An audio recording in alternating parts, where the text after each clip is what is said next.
తెలంగాణ ప్రభుత్వం వేలం వేయాలి అనుకుంటున్న కంచ గచ్చిబౌలి భూములపై రగడ కొనసాగుతోంది. రాత్రి పగలు తేడా లేకుండా భూములను చదును చేసే కార్యక్రమాన్ని ప్రభుత్వం ముమ్మరంగా చేస్తుంటే ఆ భూములు వర్సిటీవేనని వాటిని తమకు అప్పగించాలి అంటూ హైదరాబాద్ సెంట్రల్ యూనివర్సిటీ విద్యార్థులు ఆందోళన తీవ్రం చేస్తున్నారు. చదును చేసే కార్యక్రమాలను అడ్డుకున్న విద్యార్థులు రాజకీయ పార్టీలను ఆశ్రయించారు. వారికి బీజేపీ, బీఆర్ఎస్ పార్టీలు మద్దతు పలికాయి. వేలాన్ని ప్రభుత్వం వెంటనే నిలిపివేయాలని డిమాండ్ చేశాయి.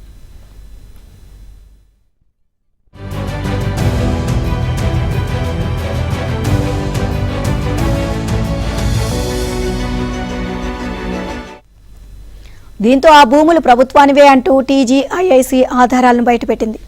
దీనికి సంబంధించి 2 ప్రకటనలను విడుదల చేసింది.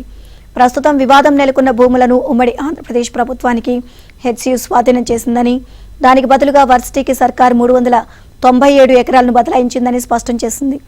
దీనిపై అప్పటి వర్సిటీ రిజిస్ట్రార్ సంతకం చేశారని తెలిపింది. సంబంధిత కాపీలను సీఎంఓ విడుదల చేసింది.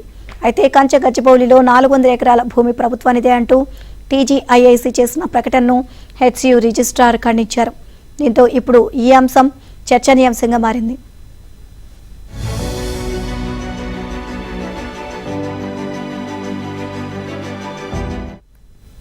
కంచ గచ్చిబౌలిలో వేలానికి ప్రతిపాదించిన 400 ఎకరాల్లో 1 అంగుళం కూడా హెచ్సియు భూమి లేదని, ఆ భూమిపై పూర్తి యాజమాన్య హక్కు తమదేనని ప్రభుత్వం స్పష్టం చేసింది. అయినా కొంతమంది రాజకీయ నాయకులు, స్థిరాస్తి వ్యాపారులు స్వప్రయోజనాల కోసం విద్యార్థులను తప్పుదో పట్టిస్తున్నారని ప్రభుత్వం ఆరోపిస్తుంది. ఆ భూమికి యజమాని ప్రభుత్వమేనని సుప్రీంకోర్టు తీర్పు ఇచ్చిందని గుర్తు చేసింది. దానిపై ఎలాంటి వివాదానికి పాల్పడినా కోర్టు ధిక్కరణ కిందకు వస్తుందని హెచ్చరించింది.